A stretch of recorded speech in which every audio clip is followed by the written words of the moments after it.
নমস্কার বন্ধুরা, কেমন আছেন? একটু হাসি রান্নাঘর ইউটিউব চ্যানেলে আপনাদের স্বাগত জানিয়ে আজকের এই ভিডিওটি শুরু করতে যাচ্ছি। তো আমি নিয়ে এসেছি পাকা কলার দুটো রেসিপি। এখন সঙ্গে থাকুন, দেখে নিন কি কি লাগবে।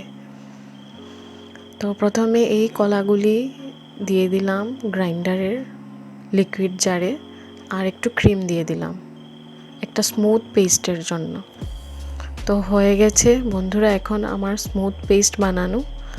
অনেক সুন্দর কালার এসেছে, এটার পুরো হোয়াইট। এখন এই পেস্টের মধ্যে আমি একটু চিনি দিয়ে দেব আর একটু অল্প নুন। এখন দিয়ে দেব এখানে 2 চামচের মতো আটা। এখন ভালো করে আটা আর পেস্টটা মিক্স করব। একটু ড্রাই হয়ে আসলে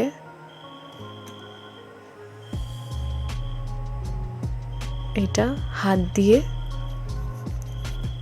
মেখে নেব। তো এখানে আমি অল্প আরেকটু আটা দিলাম।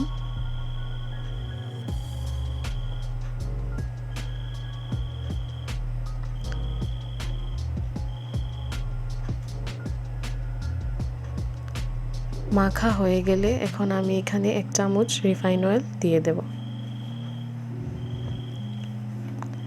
তো রিফাইন অয়েল দিয়ে ভালো করে মেখে এখানে আমি 2টা বল বানিয়ে নিলাম। এখন এটা ফ্ল্যাট করে আমি এটা দিয়ে পরোটা বানিয়ে নেব। তো এখানে একটা নিলাম আমি, এর উপর একটু আটা দিয়ে এখন এটা আমি রুটি আকারে শেপ দিয়ে দেব।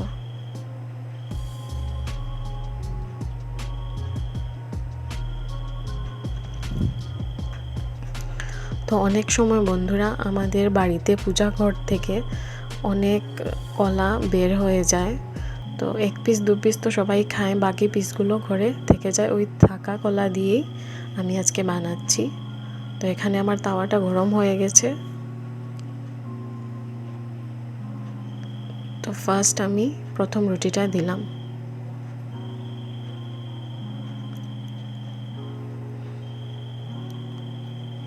তো সবসময় বন্ধুরা একরকম খেতে ভালো লাগে না, তাই মধ্যে মধ্যে টেস্টটা একটু চেঞ্জ করে খেতে ভালো লাগে।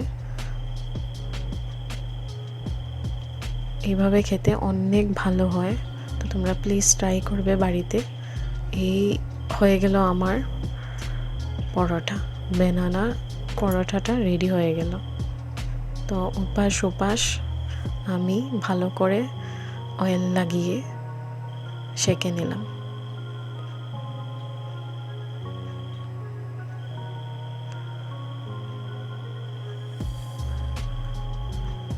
তো এইভাবে আমি 2টা পরোটা আমি বানিয়ে নিয়েছি। একটু সাথে নিয়েছি ক্রিম আর চিনি। এখন আমি বানাতে যাচ্ছি স্মুদি। কলা লাগবে, চিয়া সিড, কাজু আর কিশমিশ, নকুলদানা, আর এখানে আলমন্ড, দুধ। এইগুলা সব বন্ধুরা আমার ঠাকুরঘরের থেকে আনা। তো অনেক সময় আমরা পূজা করে যে ড্রাই ফ্রুটসগুলো দিয়ে থাকি, তো সব তো একসঙ্গে শেষ হয় না। তো এইগুলা দিয়ে অনেক সুন্দর স্মুদি বানানো যায়।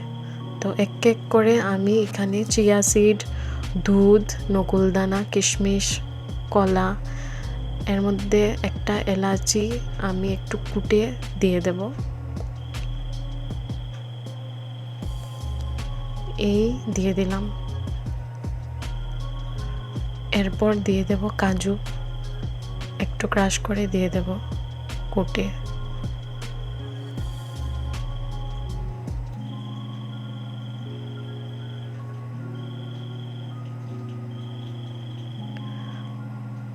তারপর কয়েকটা আলমন্ড নিয়ে এইভাবে ক্রাশ করে দিয়ে দেব।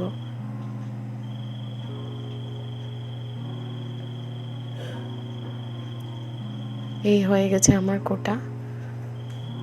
এইভাবে দিলে ব্লেডটার উপর আর কি হয় না, ব্লেডটা একটু চোট পায় না, তো অনেক ইজিলি হয়ে যায় মিক্স। তো এই আমার স্মুদি রেডি হয়ে গেল।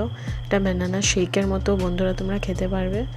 আর এইটা অনেক ঘন হয়েছে, তোমরা বন্ধুরা বাড়িতে এক্সট্রা দুধ মিলিয়ে পাতলা করে 2-3 জনে মিলে এই স্মুদি দিয়ে অনেক ভালোভাবে খেতে পারবে। তো গার্নিশের জন্য আমি উপরে আলমন্ড দিয়ে দিলাম। তো কমেন্ট করে জানাবে বন্ধুরা কেমন লেগেছে। লাইক, শেয়ার অ্যান্ড সাবস্ক্রাইব করবেন। ভিডিওটি দেখার জন্য ধন্যবাদ।